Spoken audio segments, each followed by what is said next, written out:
오늘 본문 속에 보면 어울리지 않는 단어가 나옵니다. 복음과 고난, 하나님의 능력과 고난. 두 단어가 결코 어울리지 않는데 그 단어들이 연합되어서 하나의 문장을 이루고 있습니다. 8절 뒷부분에 보면 오직 하나님의 능력을 따라 복음과 함께 고난을 받아라. 우리가 복음을 좋아하는 이유가 무엇입니까? 내가 고난을 당하고 어려운 문제가 있을 때 그 문제를 풀어주는 능력이 복음에게 있기 때문입니다.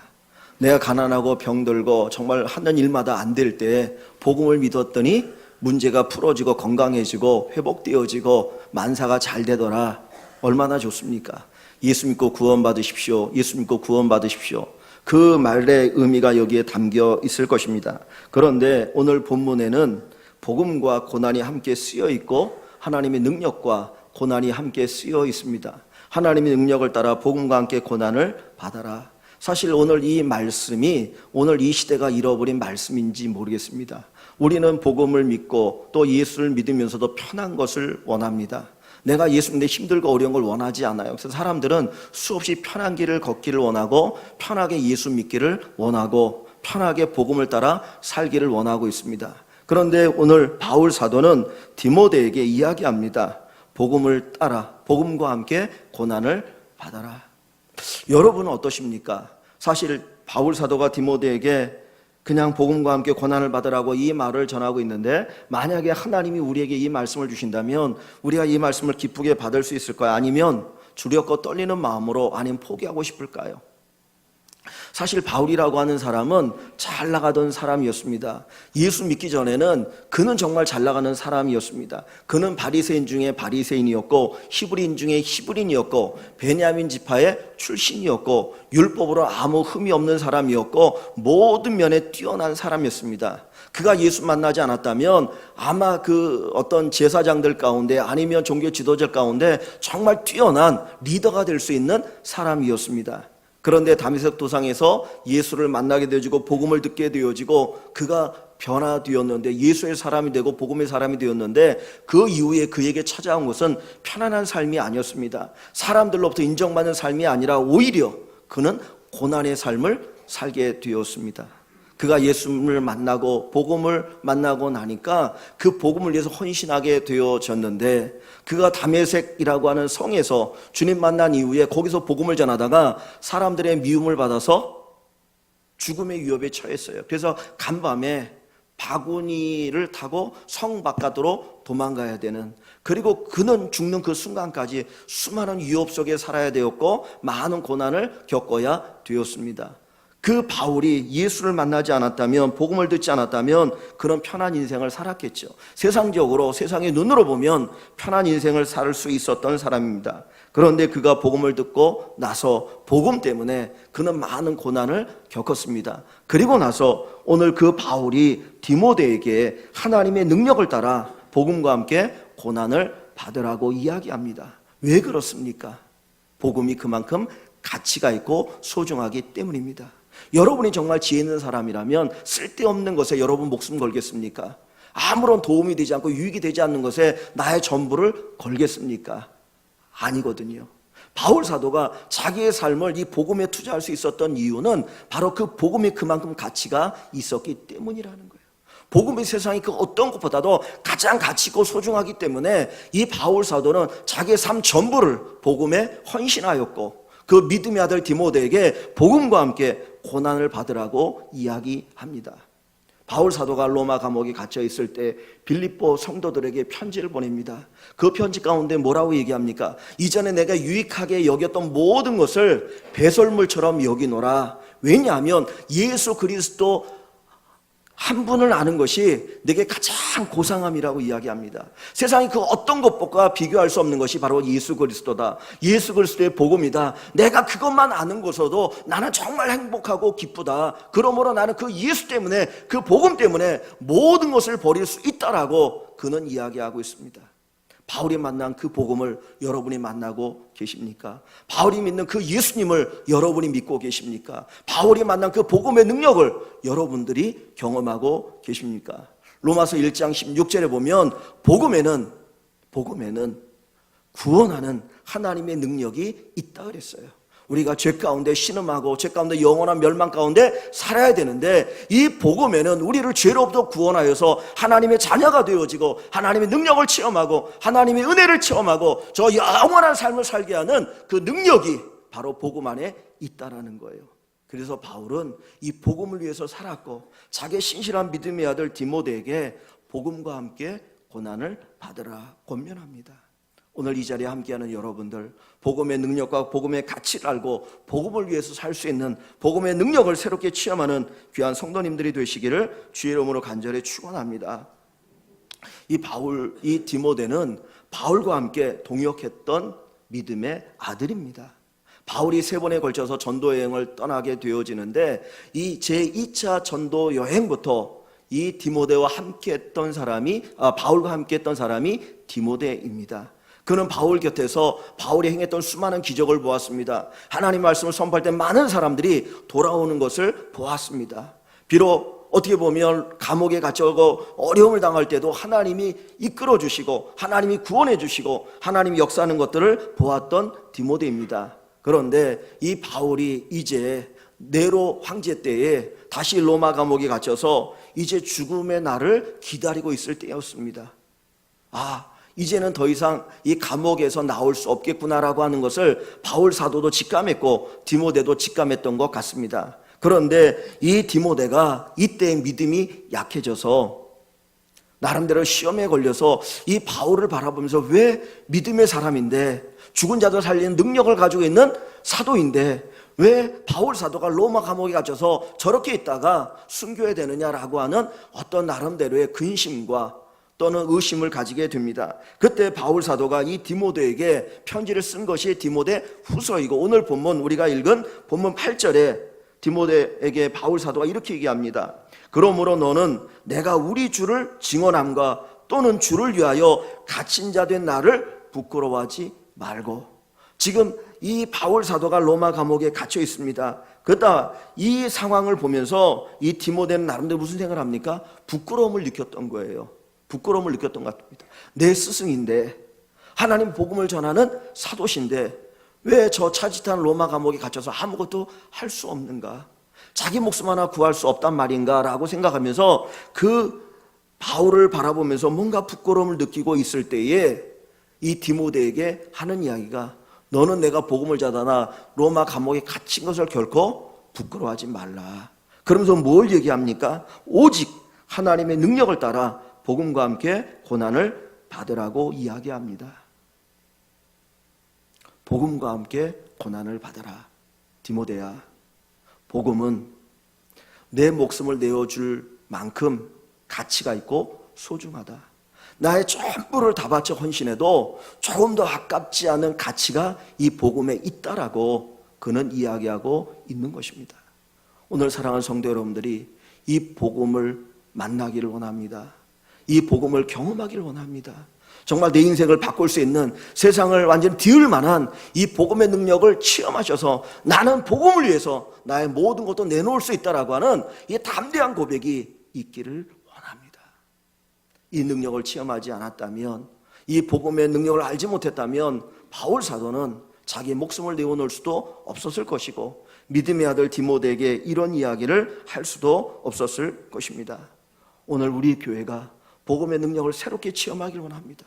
내가 믿는 이 복음이, 내가 믿는 예수가 정말 어떤 분인지, 어떤 능력이 있는지를 새롭게 깨닫고 체험하시고 복음을 위해서 살아가시고 복음의 놀라운 능력을 경험하시기를 주님의 이름으로 간절히 축원합니다.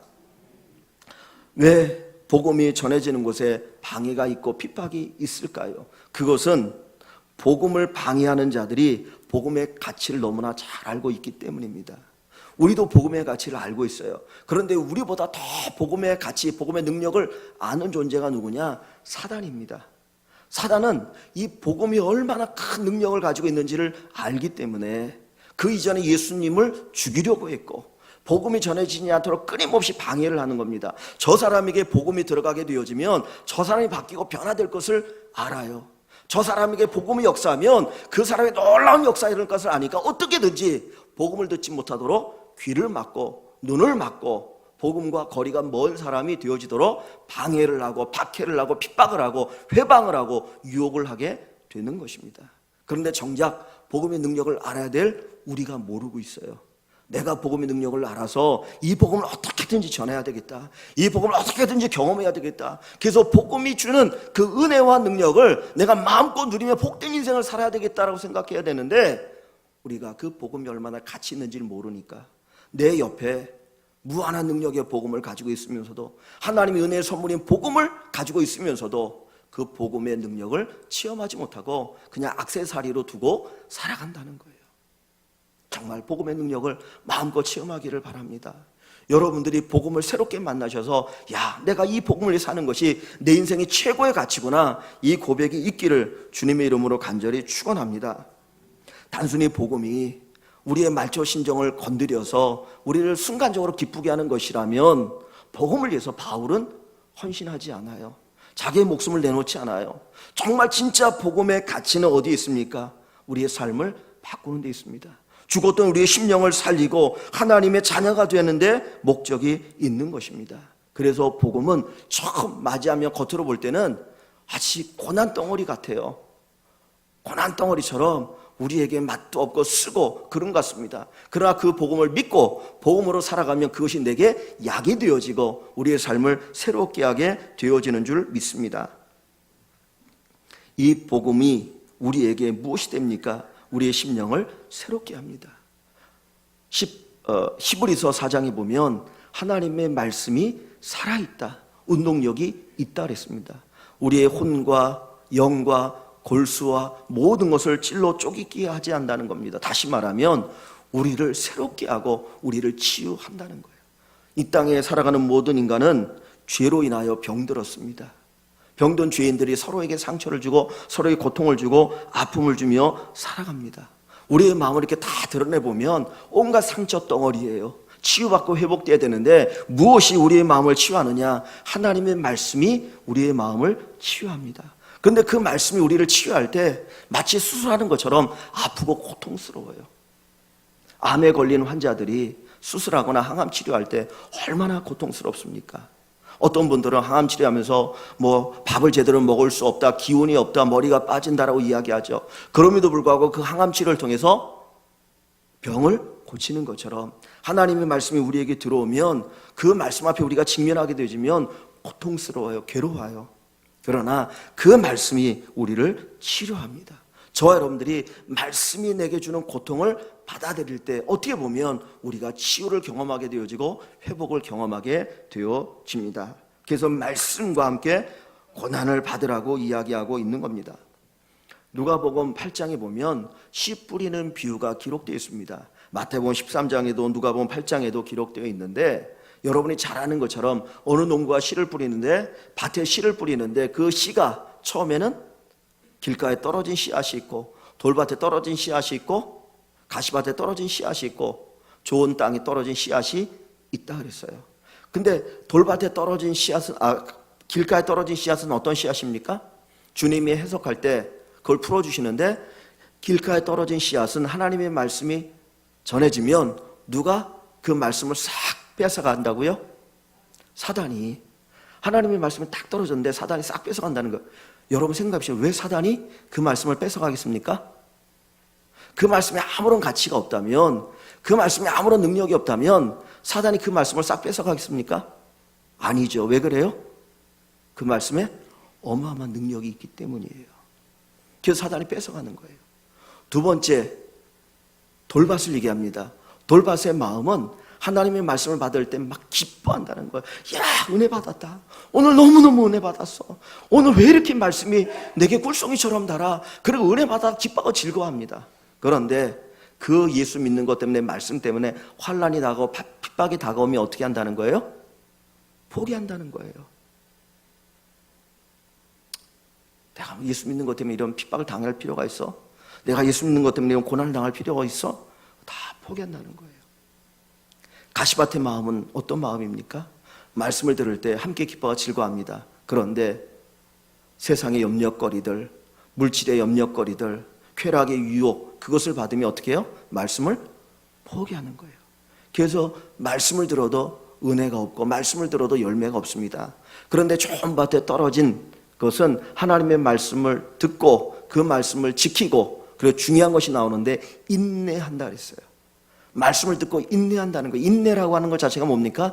고난 가운데 인내한다는 거예요. 말씀 때문에 고난이 다가와요. 사단이 말씀 때문에 시험한다는 거예요. 그러나 그 말씀의 중요한 것 알고 그 말씀의 능력을 아니까 어떻게든지 이 말씀을 붙들고 살겠다라고 그 말씀으로 인내하다 보니까 30배, 60배, 100배 열매가 맺게 되어지는 거예요. 오늘 시간에 똑같이 우리 모든 성도들이 하나님의 말씀을 듣습니다. 하나님의 말씀을 듣습니다. 예배를 드립니다. 그런데 어떤 분은 말씀을 듣고 열매가 있는 분이 있고, 말씀을 듣고 삶이 달라지는 분이 있는데, 어떤 분들은 수없이 말씀을 들어도 삶의 열매가 없어요. 한 귀로 듣고 한 귀로 흘려버리거나, 아니 말씀이 귀하고 소중한 건 알지만 환난과 핍박이 다가오고 염려가 다가오면 말씀을 포기하다 보니까 말씀의 열매가 없는 겁니다. 정말 말씀의 능력을 체험하기 위해서는 말씀과 함께 고난을 받아야 합니다. 내가 조금 힘들고 어려울지라도 말씀에 순종하는 삶을 살아갈 수 있기를 소원합니다. 여러분들이, 많은 분들이 차를 운전하는데 차를 처음 운전할 때 시동을 걸면 에너지가 많이 들려요. 서 있는 차를 움직여야 되기 때문에 수많은 에너지가 들어갈 수밖에 없습니다. 그러나 한번 움직이기 시작하면 그 다음에 에너지가 적게 들어가거든요. 우리가 처음 순종할 때 힘들고 어려워요. 처음 순종할 때는 고난이고 고통인 거예요. 우리 뼈가 딱 굳어 있는데 그것을 정상적으로 돌이키는 것처럼 너무나 힘들고 어렵습니다. 그러나 여러분들이 한 번 순종하고 두 번 순종하고 세 번 순종하다 보면 쉬워지기 시작하고 나중에는 말씀 안에 사는 삶이 정말 복된 삶이다라고 하는 것을 깨닫게 되어질 줄 믿습니다. 사랑하는 성도 여러분, 말씀을 그냥 듣는 것은 쉬울 수 있습니다. 그러나 말씀대로 사는 것은 힘들고 어려울 수 있어요. 그러나 그만한 가치가 있어요. 왜? 바울 사도가 그 말씀 때문에 자기 삶을 내려놓잖아요. 순교까지 내려가지는 왜? 그 말씀이 역사할 때 내 인생에 어떤 변화가 일어나는지를 알았기 때문입니다. 오늘 사랑하는 성도 여러분들이 이 말씀을 통해서 하나님의 능력을 체험할 수 있기를 주의 이름으로 간절히 축원합니다. 하나님의 말씀은 우리를 거듭나게 합니다. 하나님의 말씀 안에는 사람을 거듭나게 하는 지혜가 담겨 있어요. 2000년 전에는 육신을 입으신 예수 그리스도가 이 땅에 계셨지만 지금은 이 말씀을 통해서 우리와 함께 하시고 우리에게 구원의 역사를 이루어 나가십니다. 여러분들이 어떻게 예수를 믿게 되었습니까? 어떻게 여러분들이 거듭나게 되었습니까? 오직 단 한 가지죠. 하나님의 말씀을 듣고 그것을 믿고 거듭나게 됐던 것입니다. 말씀은 거듭나게 합니다. 다시 말하면 말씀을 통해서 한 영혼이 거듭날 수 있기 때문입니다. 사람이 결혼하게 되어지면 일반적으로 자식을 낳게 되어지죠. 여자분들이 아이를 낳는다는 게 쉬운 일이 아니잖아요. 아이를 임신하게 되면 10달 동안 그 아이가 태 속에 자랄 수 있도록 잘 그 아이를 태아 교육을 하거나 아니면 자기 몸을 간수를 해야 됩니다. 먹는 거 제대로 먹을 수 없잖아요. 입덧 때문에 어떤 분은 정말 고통당하거나 어떤 분은 입덧 때문에 병원에 입원해서 몇 개월 동안 입원해 있는 분들도 있더라고요. 잠잘 때 제대로 자기도 힘들고 그러다가 10달이 되어서 출산할 때 얼마나 고통스럽습니까? 그 과정을 거치는 이유가 뭡니까? 알면서도 아이를 낳으려고 하는 이유가 뭐예요? 그 생명이 너무나 귀하고 소중하기 때문이에요. 그 성명을 볼 때마다 너무 예쁘고 때론 내가 세상 힘들고 어려울 때 내가 낳은 아이들을 보면 새 힘이 나지 않습니까? 이것이 바로 생명이 주는 복인 줄 압니다. 하나님께서 우리에게 복음을 전하는 명령을 내리셨거든요. 땅까지 이런 내 증인이 되라. 때를 얻든지 못 얻든지 복음을 전하라는 거예요. 그런데 복음을 전하는 과정이 마치 한 아이를 낳는 것처럼 힘들고 어렵기 때문에 복음과 함께 고난을 받으라고 이야기합니다. 여러분 가운데 어렸을 때부터 어떻게 교회 나오신 분도 있고 내가 태어났더니 부모님이 예수 믿어서 나도 모르게 그냥 교회 나오기 시작한 분들도 있죠. 근데 어떤 분들은 중간에 전도를 받아서 예수를 믿는데 처음에는 나 교회 안 나와 막 뻗당기다가 교회 나오신 분들이 있거든요. 한번 생각해 보십시오. 나를 전도하려고 했던 분이 얼마나 힘들었을까. 저는 유치부 때부터 교회를 나가다가 다니다 말다 그러다가 초등학교 6학년 때 다시 교회를 나가게 됐어요. 과외 선생님이 매일 아침마다 저희 집에 찾아오셔가지고 저를 부르는데 저는 도망 다녔거든요, 처음에는. 그러다 교회를 나갔어요. 만약에 그 선생님이 한 서너 번 오다가 중간에 포기했으면, 뭐 이런 놈이 있어, 그리고 포기했으면 저는 아마 이 자리에 있지 않았을지 몰라요. 사실 누군가에게 복음을 전하는 것은 정말 힘들고 어려운 과정이에요. 복음을 전하다가 뭐 외면을 당할 수도 있고, 내가 전도지 줬는데 툭 치고 그냥 지나갈 때 얼마나 기분이 나쁠 수 있습니까? 그러나 그 모든 과정이 합하여서 결국 뭐가 되어집니까?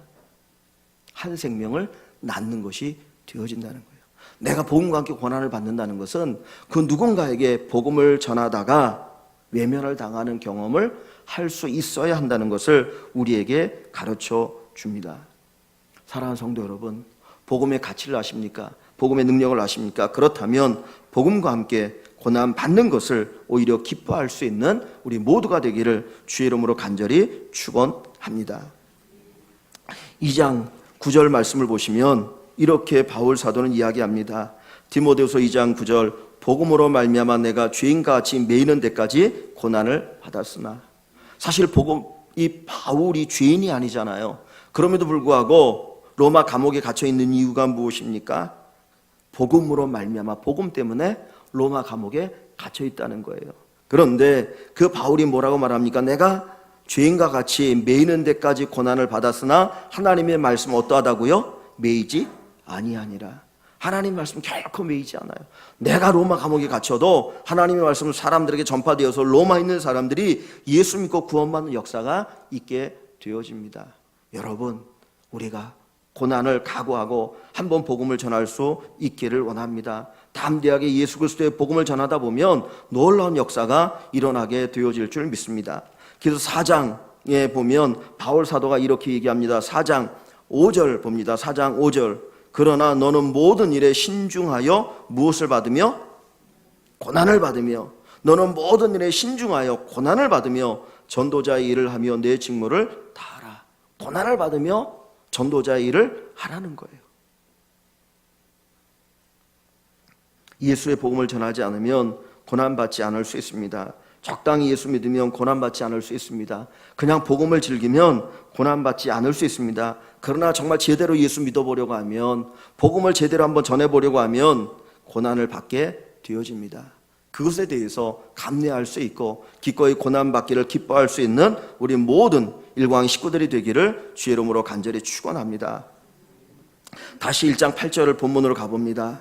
다시 1장 8절 본문에 가보시면, 그러므로 너는 내가 우리 주를 증언함과 또는 주를 위하여 갇힌 자 된 나를 부끄러워 말고, 지금 로마 감옥에 갇혀있는 나를 부끄러워하지 말라는 거죠. 그리고 오직 하나님의 능력을 따라 복음과 함께 고난을 받아라.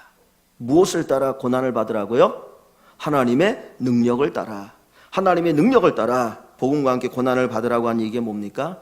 내가 고난 받을 때 무엇이 역사합니까? 하나님의 능력이 역사한다는 거예요.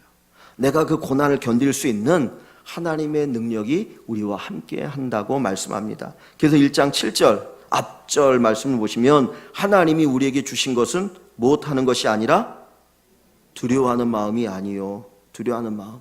지금 바울 사도가 로마 감옥에 갇혀서 내일 모레 언제 순교할지 모르는 그 모습을 보면서 디모데의 마음속에 무슨 생각이 들어요? 두려운 마음이 드는 거예요. 나도 혹시 저렇게 죽으면 어떻게 할까?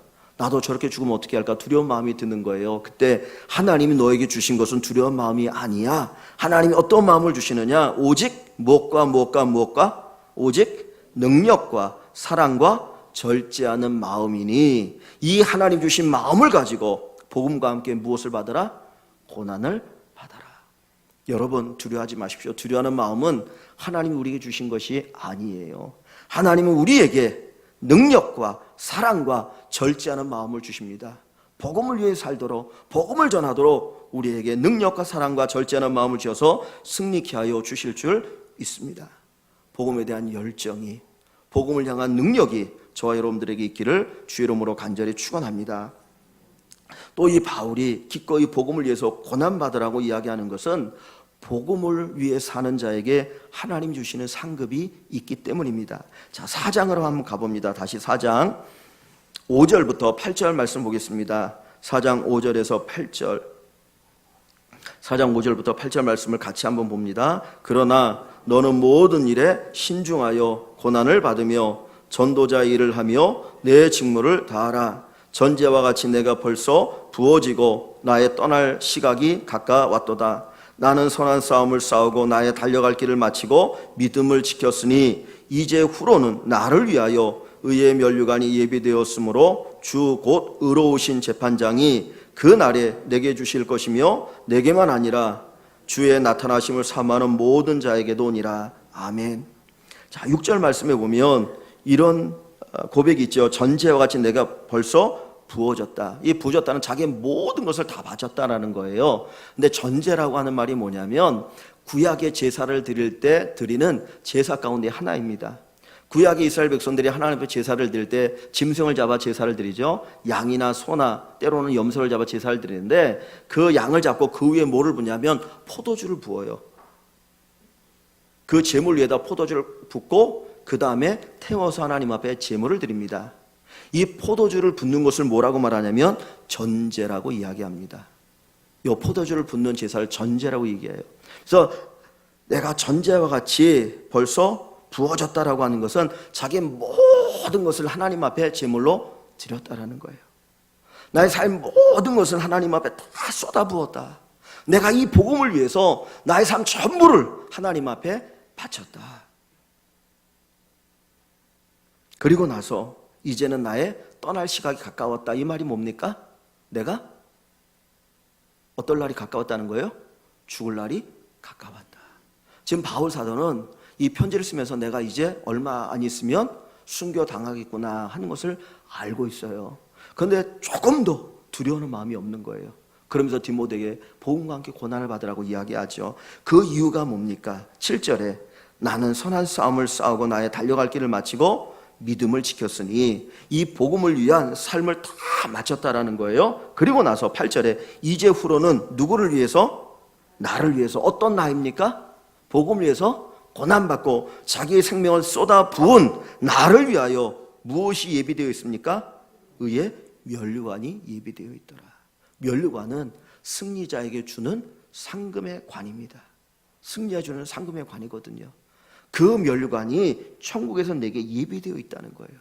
그러면서 뒤이어서 뭐라고 말합니까? 주 곧 의로우신 재판장. 예수님이 이제 재림하실 때 재판장으로 오시는데 그날에 나에게만 아니라 누구에게도 주의 나타나심을 사모하는 모든 자에게, 주님의 나타나심을 사모하는 모든 자라는 것은 복음을 전하는 모든 사람을 얘기하는 거예요. 이 복음을 위해서 고난받는 모든 자들에게 하나님이 상급을 주실 것이다.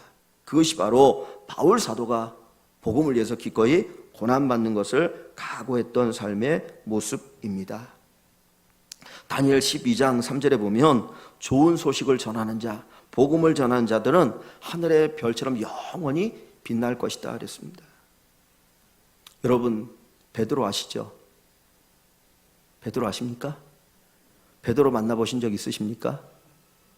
베드로가 여러분들과 무슨 관계가 있나요? 여러분의 조상입니까? 그 사람은 2000년 전의 사람이고 우리는 2000년 후의 사람이거든요. 우리 대한민국 사람도 아니고 나와 특별한 관계가 있는 사람도 아니거든요. 그런데 베드로 모르는 사람이 없어요. 로마에 간 베드로 대성당이 있죠. 베드로의 이름을 따서 성당의 이름을 지었고 곳곳마다 물어보면 다 베드로 합니다. 그 베드로가 어떤 사람이었습니까? 그는 평범한 어부였어요. 갈릴리 바다에서 매일같이 고기 잡다가 하루하루 살아가는 어부였는데 그가 누구를 만났습니까? 예수를 만났어요.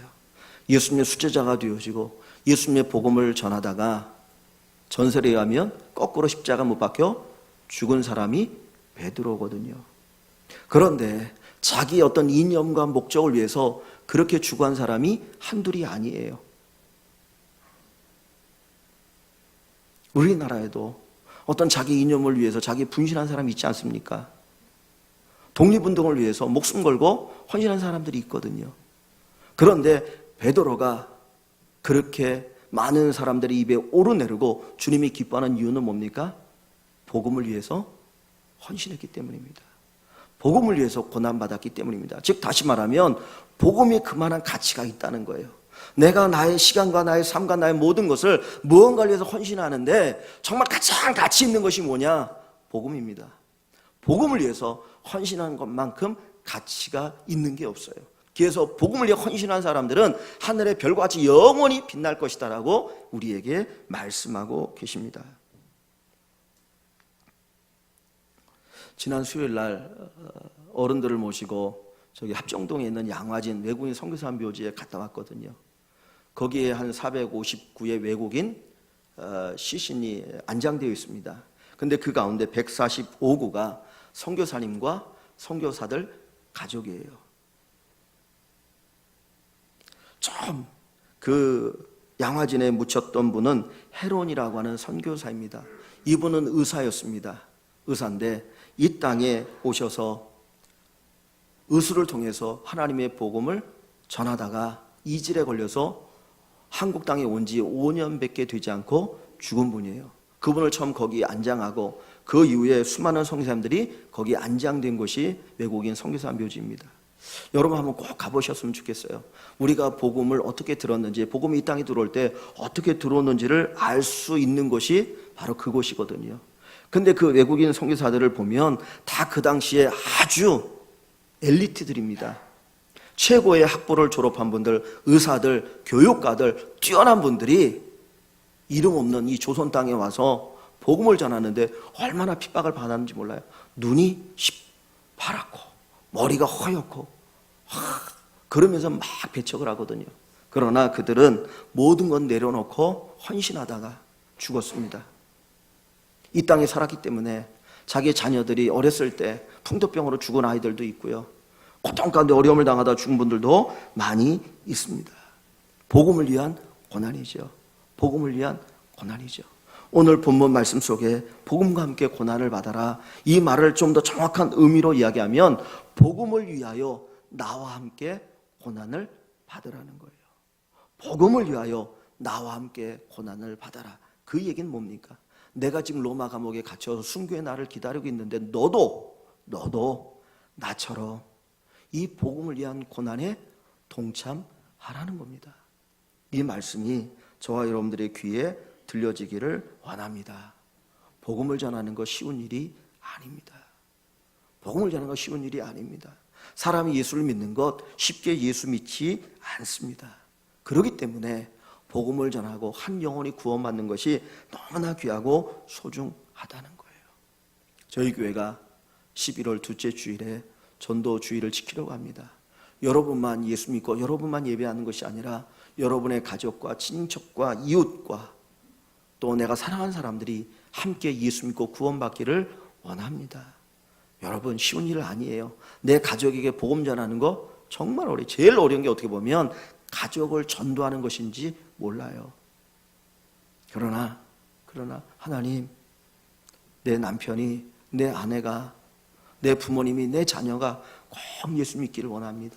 어떻게든지 예수 믿게 하기 위해서 복음과 함께 고난을 받으며 전도할 수 있기를 원합니다. 내 친구들, 내 이웃들이 이번 기회에 정말 예수님을 만나는 기회가 되어질 수 있도록 여러분들이 이 복음의 헌신자가 되시기를 주님의 이름으로 간절히 축원합니다.